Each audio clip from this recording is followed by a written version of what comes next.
मैं स्वागत आपका। मैं हूं योगेंद्र, आप देख रहे हैं खास खबर। खास खबर में हम बात करेंगे दिल्ली के चुनावी दंगल की। परवान पे है 5 को वोटिंग और 8 को काउंटिंग होगी। लेकिन इससे पहले अलग अलग फेज में सभी राजनीतिक दल वोटर को साधने की कोशिश कर रहे हैं। फ्री बीज स्कीम्स जिसकी इच्छा हो रही है वो वही बांट रहा है। अब पूरी होंगी नहीं होंगी तो बात की बात है, लेकिन फिलहाल तो ये कहा जा सकता है कि अपने विकास के एजेंडे से ज्यादा फ्री बीज स्कीम्स पर या वादों पर राजनीतिक दल ज्यादा यकीन कर रहे हैं कि शायद उसने ये दिया तो हम ये दे दें तो मतदाता हमारे पक्ष में होगा। क्या होगा क्या नहीं होगा, कहां से पैसा आएगा, कोई मतलब नहीं है, लेकिन सरकार बननी चाहिए। चलिए खैर, लोकतंत्र में सब चलता है, सब जायज है, और जब इलेक्शन है तो इलेक्शन के दरमियान भी सब कुछ जायज है। तो हम चर्चा करेंगे और हमारे साथ में इस वक्त कांग्रेस से राजेंद्र आर्य साहब हैं, गिरधारी सेपट साहब आम आदमी पार्टी से, अटल खंडेलवाल जी हमारे साथ भाजपा से हैं। सभी का स्वागत है। मैं राजेंद्र जी आपके पास में आना चाहूँगा। 2013 से आप इससे आउट हैं और 1993 से भाजपा दिल्ली की सत्ता से बाहर है। ये चुनाव काफ़ी महत्वपूर्ण, चुनाव तो हर महत्वपूर्ण होता है, लेकिन ऐसा लगता है कि इस बार चुनाव प्रचार जिस तरह से देखा जा रहा है उससे मुझे ध्यान है कि डू एंड डाई वाला जो नारा आप लोगों ने सबने स्ट्रीम पढ़ा होगा, उसी तरह से कि इस बार कुछ भी नहीं, आर या पार। चले, सरकार किसी की तो बनेगी, इसमें कहीं कोई संदेह नहीं है, लेकिन इस बार कांग्रेस के सामने चुनौती यह है कि क्या तीसरी बार के इलेक्शन में केजरीवाल की 10 साल की सरकार के बाद क्या पारी अपनी ओपनिंग कर पाएगी कांग्रेस? देखिए योगेंद्र जी, जहां तक दिल्ली विधानसभा चुनाव की बात है तो निश्चित रूप से कांग्रेस पार्टी का करीबन 98 से लेकर 2013 तक 15 सालों का शीला जी के नेतृत्व में एक बहुत ही स्वर्णिम कार्यकाल था। उस पूरे कार्यकाल के अंदर उन तमाम चीज़ों का विकास हुआ, हर तरीके का विकास हुआ, चाहे मेट्रो रेल की बात हो, चाहे तमाम डीटीसी की बात हो, चाहे सीएनजी बसों की बात हो, चाहे फ्लाईओवर्स की बात हो, चाहे बड़े बड़े पार्कों की बात हो, चाहे बड़े बड़े फ्लाईओवर्स और तमाम तरीके के जो डेवलपमेंट होने चाहिए वो हुए। उसके अंदर चाहे वृद्धों के लिए ओल्ड एज होम्स की बात हो, चाहे अस्पतालों की बात हो, चाहे स्कूल्स की बात हो, चाहे कॉलेजेस की बात हो, वो तमाम चीज़ें हुई। शीला जी ने बहुत ही बेहतरीन कार्यकाल दिया। उसके दौरान चाहे कॉमनवेल्थ गेम्स को अंतर्राष्ट्रीय स्तर पर कराकर जो दिल्ली का नाम रोशन हुआ एशियाड के बाद में, वो तमाम बातें थी। तो उसके बाद में जिस तरीके से 2013 के अंदर शीला जी को बदनाम करने के लिए जिस तरीके से आम आदमी पार्टी का गठन हुआ और जिस तरीके से आम आदमी पार्टी ने झूठ बोलकर करीबन 10 साल से ये लोग सत्ता में हैं, लेकिन आज तक इन्होंने अपने तमाम उन वादों की बात करें, चाहे महिलाओं को सेफ टिकट देने की बात थी, वो सेफ टिकट नहीं दिए, सीसीटीवी कैमरे लगाने की बात की थी तो वो नहीं लगाए, फ्री वाईफाई देने की बात हो, चाहे वो तमाम चीज़ें थी। अस्पतालों के लिए कहते थे साहब हम इतने कॉलेज खोल देंगे, कोई नया कॉलेज नहीं खोला, हम इतने स्कूल खोल देंगे, कोई नया स्कूल नहीं खोला। ये तमाम बातें आज यमुना की जो हालत है वो आप देख सकते हैं। जिस तरीके से एक पड़ोसी राज्य के मुख्यमंत्री पे जिस तरीके का आरोप लगाया है कि वो वहाँ जहर डाल रहे हैं, तो वास्तव में अगर उनके पास में कोई तथ्य है तो उनको ये बात बतानी चाहिए और इस तरीके का नहीं कहना चाहिए। लेकिन आज सवाल ये है कि दिल्ली के अंदर यमुना को पिछले 10 सालों में जिस तरीके से गंदा किया गया या दिल्ली को पॉल्यूशन की पूरे दुनिया के अंदर कैपिटल बनाया गया, दिल्ली की सांसों का दम घुट रहा है, दिल्ली के अंदर सांस लेना मतलब दुबर हो गया है, तो ये बात है। इसके लिए कांग्रेस पार्टी, क्योंकि आपको पता है कि 15 साल का जो कार्यकाल था वो दिल्ली का स्वर्णिम कार्यकाल था, तो हम वापस दिल्ली की जनता से यही अपील कर रहे हैं कि भाई आप अपने पुराने गौरव को अगर प्राप्त करना चाहते हैं, क्योंकि एक तरफ दिल्ली में केंद्र में मोदी जी की सरकार है जो भी करीबन 10-11 साल से सत्तासीन है, और यहाँ पर भी दिल्ली के अंदर केजरीवाल जी की सरकार, इन दोनों सरकारों ने दिल्ली के साथ में छलावा किया है, दोनों ने मिलकर दिल्ली के साथ छलावा किया।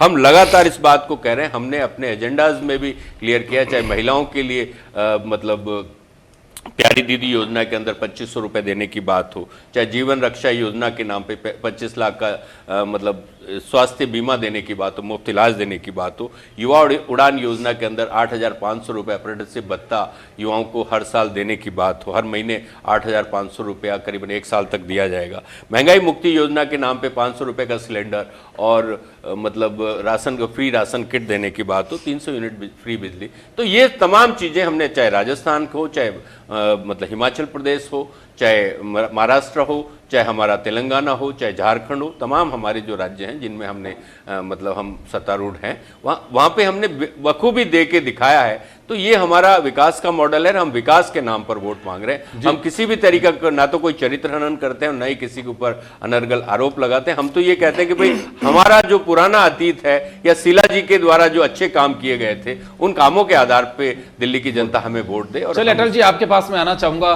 दिल्ली में बीजेपी को इंतजार है कि डबल इंजन की सरकार बने, लेकिन फैसला जनता को करना है कि केजरीवाल को रिपीट करेगी या कांग्रेस को एक बार फिर मौका देगी, या बीजेपी 1998 से 93 माफ करिएगा 1998 से आप लोग बाहर हैं वहां सरकार से, तो क्या बाजी रहेगी इस बार? बीजेपी ने पूरी ताकत लगा रखी। ताकत तो हर बार ही लगाई जाती है, लेकिन इस बार बड़ा तरीके से, क्योंकि उत्साह भी इस बार लाजमी है कि पहले हरियाणा का चुनाव जीतना, उसके बाद में महाराष्ट्र का चुनाव जीतना, और अब दिल्ली की बारी है।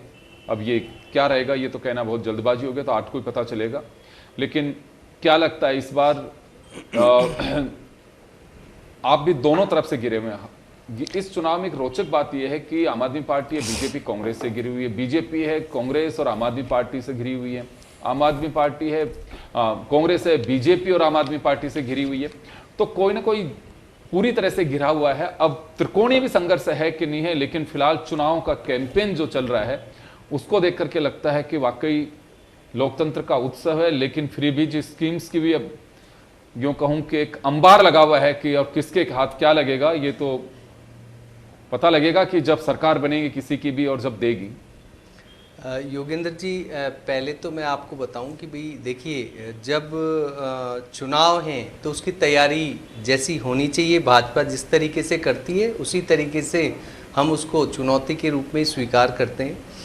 अब आप याद कीजिए कि केजरीवाल जी जिन्होंने जो आए थे सत्ता के अंदर 2013 में, तो क्या कह के आए थे? एक बड़ा आंदोलन था भ्रष्टाचार के खिलाफ, अन्ना हजारे जी का, और उसी आंदोलन के बेस पर केजरीवाल जी ने भ्रष्टाचार मुक्ति की बात की।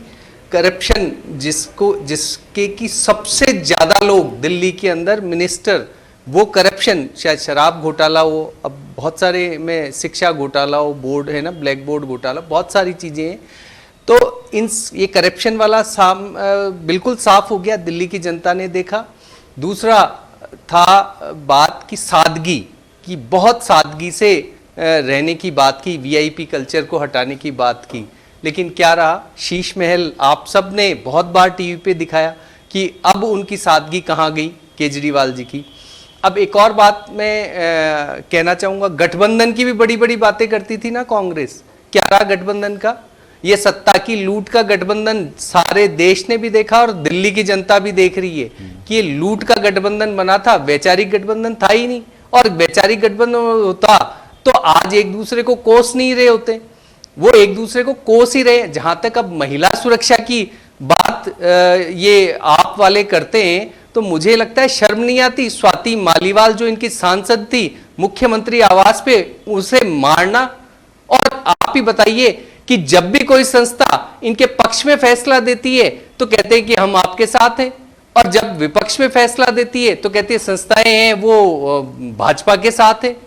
तो इस तरीके की देखिए बात यह है कि दिल्ली जैसी जगह है जहां पर केंद्रीय योजनाओं को ये ढंग से कार्यान्वित करते नियम कायदों से, तो बहुत बढ़िया, बहुत तेजी से विकास होता है। इंडस्ट्रियलाइजेशन, ट्रेड्स बहुत है वहां, बहुत कुछ दिल्ली को दिया जा सकता था। लेकिन आप खुद देखिए वहां क्या है, टूटी हुई सड़कें हैं, गड्ढे हैं, भ्रष्टाचार है। दिल्ली की जनता बहुत व्यथित है। और इस बार 5 तारीख और 8 तारीख को आप फैसला आ जाने दीजिए। 5 तारीख को चुनाव के दिन भी आपको कुछ दिखेगा और 8 तारीख को आप पूर्णतः मेरी बात से सहमत होंगे। अटल जी, आम आदमी पार्टी के नेता एक आरोप लगाते हैं कि जैसे आपने भी कहा कि मीडिया ने दिखाया, मीडिया ने केवल आरोप दिखाए, मीडिया ने कभी केजरीवाल का घर नहीं दिखाया।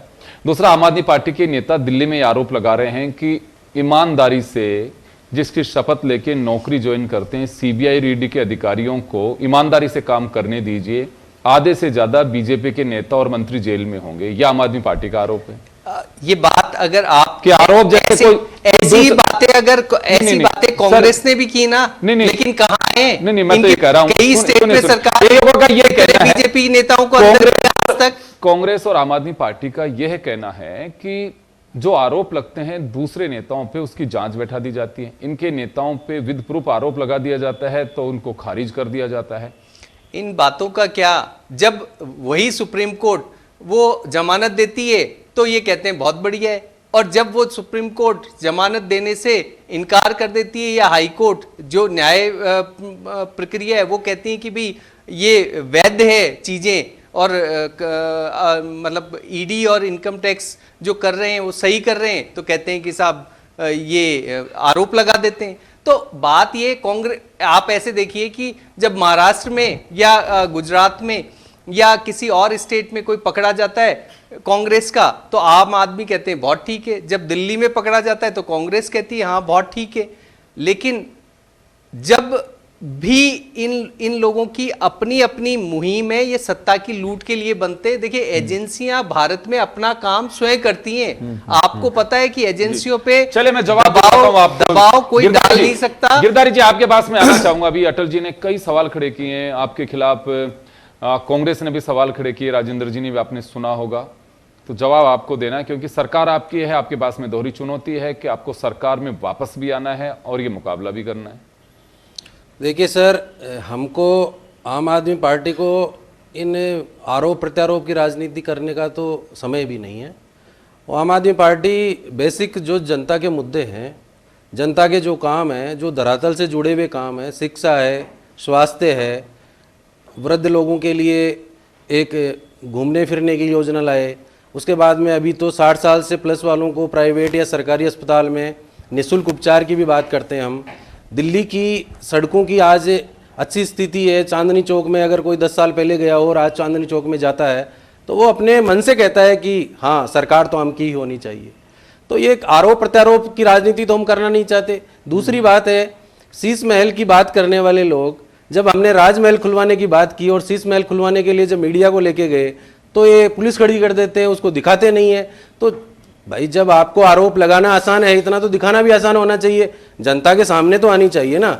और जो आवास बनता है उसमें जरूरी तो नहीं है केजरीवाल जी बैठेंगे हमेशा। आज आतिशी जी बैठी है, कल कोई और दूसरा बैठेगा, वो एक सरकारी आवास है। तो ये आरोप लगा के ये न कहने प्रकारेण केजरीवाल जी और आम आदमी पार्टी को एक भ्रष्ट पार्टी बनाना चाहते हैं, क्योंकि ये लोकतंत्र में विश्वास रख के तो जीत पाते नहीं है। दूसरी बात, अभी हमारे भाजपा के प्रवक्ता साहब ने बोला कि ये जो है गठजोड़ की राजनीति कर रहे हैं, ये जो कर रहे हैं, तो मैं इनसे एक निवेदन करना चाहता हूं कि महबूबा मुफ्ती से गठजोड़ की राजनीति भाजपा ने की थी या नहीं की थी, जनता को बताइए ना कि हम विचारधारा की लड़ाई कहाँ कहाँ तक लड़ रहे हैं। अच्छा, दूसरी बात ये बताइए, भ्रष्टाचार के आरोप लगाने वाले आज हमारे पार्टी के शीर्ष नेतृत्व को, सभी को, इवन सीएम तक को 6-6 महीने साल भर तक जेल में डाल दिया। वो इसलिए डाला कि आम आदमी पार्टी को निपटाना था, लेकिन आम आदमी पार्टी का वर्कर और जनता उसके साथ में एक इमोशनल अटैचमेंट है, क्योंकि जनता को काम चाहिए और आम आदमी पार्टी काम करती है। इसका साक्षात उदाहरण मैं बताता हूं आपको। आम आदमी पार्टी का विधायक एक कॉल में पहुंचता है, जबकि पहले तो 10-10 साल तक विधायक के दर्शन तक नहीं होते थे। ये मैं नहीं कह रहा हूं, दिल्ली की जनता कहती है। दूसरी बात है कि बीजेपी का तो चरित्र ही ऐसा है कि वो तो भ्रष्ट लोगों को, आज बीजेपी आदि कांग्रेस से बनी हुई है, ये मैं नहीं कह रहा हूं, आज दिखता भी है सबको। आज चाहे गुजरात ले लो, महाराष्ट्र ले लो, चाहे हरियाणा ले लो, चाहे एमपी ले लो, पूरी की पूरी भ्रष्ट कांग्रेस के जो नेता थे उनसे कंप्रो करके उनको आज मंत्री बना रखा है, किसको सीएम बना रखा है, किसको क्या बना रखा है। यही लाखों करोड़ों के आरोप लगाने वाली बीजेपी आज उनको मंत्री पद दे रखी है। तो बीजेपी की नीयत कभी भी ये नहीं रही कि हम भ्रष्टाचार के खिलाफ है और हम भ्रष्ट लोगों पे कार्रवाई करेंगे। हम तो आज जब मानते, जब बीजेपी कार्रवाई करके उन तथाकथित या जो भी आरोप सिद्ध हुए उन भ्रष्टाचारियों को जेल में डालती तो जनता देखती कि वास्तव में बीजेपी काम करती है। लेकिन आज सबसे भ्रष्ट जो मंत्री या विधायक होगा ना, उसको बीजेपी अब गले लगाती है, उससे पैसा बटोरती है और उसके बाद में उसको मंत्री पद से सुशोभित करती है। ये बीजेपी का चरित्र है। और बीजेपी चुनाव मुद्दों पे नहीं लड़ रही है, बीजेपी गाली गलौज पे चुनाव लड़ रही है। आज ये केजरीवाल आतंकवादी है, ये उग्रवादी है, ये छोटा है, सुपारी जैसी पार्टी, एक होम मिनिस्टर के द्वारा ये बात कहना कि एक सुपारी जितनी सी पार्टी है, ये मतलब आप लोकतंत्र की क्या धज्जियां उड़ा रहे हो। दूसरी बात, बाबा साहब पे एक गृह मंत्री जिसे रूलिंग पार्टी का गृह मंत्री है, वो बाबा साहब को मतलब इस मतलब शर्मनाक बयानबाजी करते हैं, तो आपका चरित्र तो साफ है कि आप कौन सी दिशा में जा रहे हो, कौन सा काम कर रहे हो। और आम आदमी पार्टी इन विवादों में नहीं जाना चाहती। आम आदमी पार्टी जनता का काम करेगी, जनता के काम करने के लिए आई है। और भ्रष्टाचार के लिए तो केजरीवाल जी ने कह दिया कि अगर जनता को लगता है कि मैं बेईमान हूं तो मुझे वोट ना दे। पिछला चुनाव भी हमने लड़ा, केजरीवाल जी ने कहा कि अगर आपको लगता है कि मैंने काम नहीं किया तो पार्टी को वोट ना दे, दूसरी पार्टियों को दे वोट। तो हम कोई सत्ता के भूखे नहीं है, जनता का प्यार है, जनता के लिए काम करते हैं, इसलिए जनता हमको बार बार वोट करती है, फिर वोट करेगी जनता। और अभी योगी जी आए थे, योगी जी ने कह दिया कि साहब यहाँ कानून व्यवस्था ये नहीं है, यहाँ रोज महिलाओं का अपहरण हो रहा है, बलात्कार हो रहा है, रोज दिन में 15 हत्याएं हो रही है। तो योगी जी को यही पता नहीं था कि दिल्ली में लॉ एंड ऑर्डर किसके पास है, होम मिनिस्ट्री के पास है। पहली रोहिंग्याओं का मुद्दा लिया है, जब पूछा गया कि गृह मंत्री जिम्मेदार है, भाई बॉर्डर किसने क्रॉस करवाया, तो गृह मंत्री जी की जिम्मेदारी है ना। अपनी जिम्मेदारी से आप भाग नहीं सकते, जनता को जवाब दीजिए कि गृह मंत्री की जिम्मेदारी है कि नहीं बॉर्डर सेफ्टी करना। या दिल्ली का लॉ एंड ऑर्डर पुलिस है, वो गृह मंत्री के अंडर में है, तो वहां का अगर सिस्टम खराब होता है, वहां चोरी डकैतियां हो रही है, जिम्मेदार कौन है। आपको केजरीवाल जी 6 महीने जेल गए, जेल जाने के दौरान बीजेपी ने इतने हथकंडे अपनाए, इसकी सारी योजनाओं को बैन कर दिया। लेकिन उस समय आप अगर बेस्ट काम करते तो जनता का दिल जीतते, काम करके, बातें करके जीतना चाहते, जुमलों की पार्टी बनी पड़ी है। चले, मैं राजेंद्र जी आपके पास में आना चाहूंगा। अभी आपने सुना, हालांकि आपको जवाब नहीं दिया, जवाब बीजेपी को ही दिया है, क्योंकि पता नहीं आप लोगों का आपस में गठबंधन भी हो सकता है, उसकी संभावनाएं खत्म नहीं होनी चाहिए।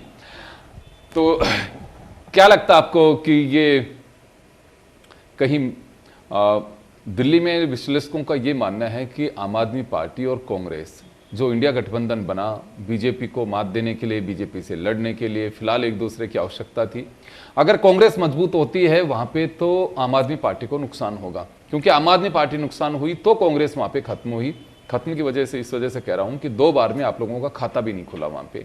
12 साल से सत्ता में है अभी वहां पे, 2013 से। तो इस बार की लड़ाई वैचारिक लड़ाई है या दिल्ली में कांग्रेस का अपना दबदबा वापस से बनाने की लड़ाई है, या फिर यह है कि सत्ता की चाबी हमारे हाथ में हो? देखिए योगेंद्र जी, कांग्रेस का दिल्ली के अंदर जितना भी वोट शेयर घटा, वो तमाम वोट शेयर आम आदमी पार्टी में शिफ्ट हुआ, क्योंकि बीजेपी पहले से वहाँ पे थी, हमारे सामने मुख्य विपक्षी दल के तौर पे रहती थी। लेकिन आम आदमी पार्टी के गठन होने के बाद में हमारा वोट शेयर घटा। और आपने देखा अभी पिछले दफ़ा जब लोकसभा चुनाव में भी हमारा गठबंधन था, तो हमारा वोट शेयर आम आदमी पार्टी से अधिक था। हमारा वोट शेयर है, लेकिन जनता वहाँ पे विकल्प देखती है, तो विकल्प के तौर पे इस बार हमने तमाम वो बातें शीला जी के काम टाइम में जो काम किए थे। और दूसरा सबसे बड़ी बात है कि आम आदमी पार्टी ने पिछले 10-11 साल के कार्यकाल में दिल्ली को बहुत ही बदहाल कर दिया है। आज आप देखिए, इनकी पंजाब में सरकार है, आम आदमी पार्टी बाबा साहब के मान सम्मान को भी अक्षुण्ण नहीं रख सकती, उनको भी मान सम्मान उनका बरकरार नहीं रख सकती। जिस तरीके से मतलब एक सिरफिरे ने बाबा साहब के ऊपर हथौड़े चलाए, या जिस तरीके से संविधान को जलाया गया अमृतसर के अंदर, और इन्होंने दिल्ली को शराब प्रदेश बना दिया। दिल्ली हमारी देश की राजधानी है, वहाँ पे इन्होंने शराब की जो नीति लेके आए, उससे पूरे देश के अंदर इस पार्टी की बदनामी हुई, जो अपने आप को बहुत ही संस्कारी और बहुत ही मतलब ईमानदार कहते थे, जिनके ऊपर तमाम तरीके के भ्रष्टाचार के दाग लगे। आज ये योजना लेकर साहब मंदिर के पुजारियों को और ग्रंथियों को वो 18,000 रुपये महीने देंगे। तो मैं केजरीवाल जी से आपके चैनल के माध्यम से पूछना चाहता हूँ, क्या बौद्ध मंदिरों के भिक्षुओं ने या वाल्मीकि मंदिरों के पुजारियों ने या आपके रविदास जी के मंदिर के पुजारियों ने क्या पाप कर दिया था? उनके लिए तो आपने ये घोषणा नहीं करी। आपको यहाँ पर ये चीज सोचनी पड़ेगी। सवाल यह है कि आपका जो दोहरा चरित्र है, आपको वोट तो दलितों का चाहिए, लेकिन उनका भला आप नहीं कर सकते। उनके हाथ में आज भी आप चाहते हैं कि उनके हाथ में सफाई का काम ही रहे।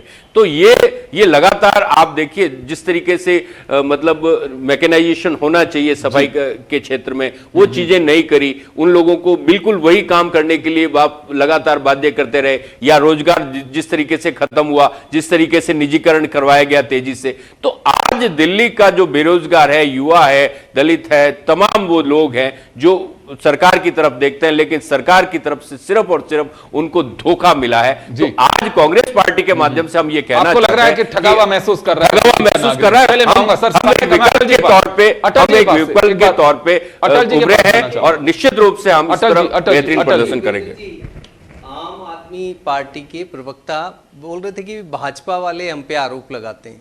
चलो हमारी तो मत मानो, अन्ना हजारे तो गुरु हैं, उन्होंने तो भ्रष्टाचार, वो क्या कहते हैं केजरीवाल जी के लिए कि स्पष्ट किया था कि मैं चुनाव में नहीं जाऊंगा, और उसके बाद उनके उन्होंने बहुत स्पष्ट रूप से केजरीवाल जी के लिए जो शब्द किए कि महा झूठा और मक्कार व्यक्ति हैं। अब इससे ज्यादा और क्या बोल सकते हैं? आ रहा हूं, बस एक मिनट आप ये समझिए कि अब आप बताइए, हरियाणा में बोल रहे हैं कि साहब वहां से जो पानी आता है उसमें जहर मिला दिया। अब कैसी अनर्गल बातें, मतलब थूको और भागो। सीएम साहब ने, हरियाणा के सीएम साहब ने कहा कि ये कैसे व्यक्ति हैं, आओ टेस्ट करा लो। ये अब तो बहुत सारी वैज्ञानिक पद्धतियां, छुपा तो सकते नहीं है, लेकिन कहीं पर भी इस तरीके से आरोप और इस तरीके से तुष्टीकरण करना, और ये कह ही रहे कि संविधान खतरे में है, और बहुत सारी बातें जिस तरीके से लोगों पर थोपी जा रही है, और जिस तरीके से वोट की राजनीति करके दलितों को वोट तो ले लूं बट करूं कुछ नहीं, ये संभव नहीं है। दिल्ली की जनता सब जानती है। चलिए सेपट जी। जी सर, मैं निवेदन यही करना चाहता हूं कि आम आदमी पार्टी वादे करती नहीं है, गारंटी देती है और गारंटी पूरी करती है, और इसका हमने करके दिखाया है, चाहे शिक्षा के क्षेत्र में हो, चाहे स्वास्थ्य के क्षेत्र में हो, चाहे और जो रोजगार के क्षेत्र में हो। आज युवाओं को, हम SC ST के युवाओं को विदेश में पढ़ाई करने का पूरा खर्चा देते हैं। यहाँ पर कौन सा, राजस्थान की मैं बात करता हूँ, राजस्थान में IAS RS के टॉपर्स के जो पैसे वालों के लड़के हैं उनको विदेश में भेजा जाता है। हम रियल में SC ST के लोगों को भेजते हैं, ये नहीं भेजते। यहाँ तो करप्शन चल रहा है तगड़े वाला। दूसरा बात है, अन्ना हजारे जी की बात करें, अन्ना हजारे जी की बात कर रहे थे। मैं कहना चाहता हूं कि अन्ना हजारे जी विगत 10 साल में बीजेपी सरकार में चारों तरफ करप्शन का दबदबा है। उसके बाद में अन्ना हजारे जी आज राष्ट्रभक्ति क्यों नहीं दिखा रहे? उनको आना चाहिए, लेकिन बीजेपी ने दबा रखा है, क्योंकि इनके पास ED है, CBI है, जो इनके जो मदारी की जो कठपुतली वाला काम है वो ED CBI के माध्यम से हमारी पार्टी की है क्या? बात स्वाति मालीवाल जी की नहीं है, वो तो आपकी पार्टी की, वो गड्ढे दिखाते हैं। हमारे तो ठीक है, स्वाति मालीवाल जी की बात कर रहे हैं। उमा भारती जी उनपे नमामि दंगों का फैलाने का मुख्य अभियुक्त नमामि गंगे योजना लेके आए थे, खुद काम करना चाहती थी, इन्होंने काम नहीं कर दिया, और उमा भारती जी का पता नहीं है। बीजेपी में दो ही चेहरे हैं, तीसरे नेता की तो हिम्मत भी नहीं है जमीनी स्तर पर। जो देता है वो विदुड़ी जैसा बयान ऐसा देता है कि प्रियंका गांधी जैसे गाल कर दूंगा सड़कें, तुष्टीकरण। ऐसे इनके चरित्र नहीं, मोदी जी और दूसरी बात, इनके पास ना कोई चेहरा है, ना कोई एजेंडा है, ये केवल धार्मिक धर्मांधता फैलाना चाहते हैं, बवंडर करवाना चाहते थे, कहीं क्या करवाते हैं, कहीं क्या करवाते। चुनाव ऐसे नहीं जीते जाते, जनता का काम करेंगे, झूठ जीते जाते। मैं कह रहा हूँ दिल्ली में देखा है, अदालत जनता की है, जनता को तय करना है। चलिए मैं रोकना चाहूंगा। खैर बिल्कुल आपने सही कहा कि जनता ही तय करेगी कि किसको चाहती है, और जनता का ही फैसला होता है। लोकतंत्र में यही तो खूबी होती है कि सत्ता की चाबी किसी के पास नहीं होती, वो जनता के पास होती है। वो जनता सौंपती है कि आप 5 साल के लिए सरकार की कुर्सी पे बैठिए। अभी देखना होगा कि क्या होता है, लेकिन मुकाबला काफी रोचक कहा जा सकता है। और मुकाबले में यही है कि क्या केजरीवाल एक और पारी खेलेंगे, या बीजेपी सत्ता में आएगी, या कांग्रेस 2013 से जो बाहर है क्या वो सरकार में आएगी। तो ये देखने वाली बातें हैं। कई सारे सवाल हैं जो तैर है, लेकिन फिलहाल जम के रेवड़ियाँ बांटी जा रही हैं, फ्रीबीज स्कीम्स के सपने दिखाए जा रहे हैं। अब कैसे पूरी होंगी, नहीं होंगी, बजट से ज़्यादा की उम्मीदें दिल्ली की जगाई जा रही हैं, और आरोप प्रत्यारोप का जो दौर है वो भी चरम पर है। अब कितना असर पड़ेगा जनता पर, ये तो देखने वाली बात होगी। आप सभी का बहुत बहुत शुक्रिया। खास खबर में इतना ही, दीजिए इजाजत, नमस्कार।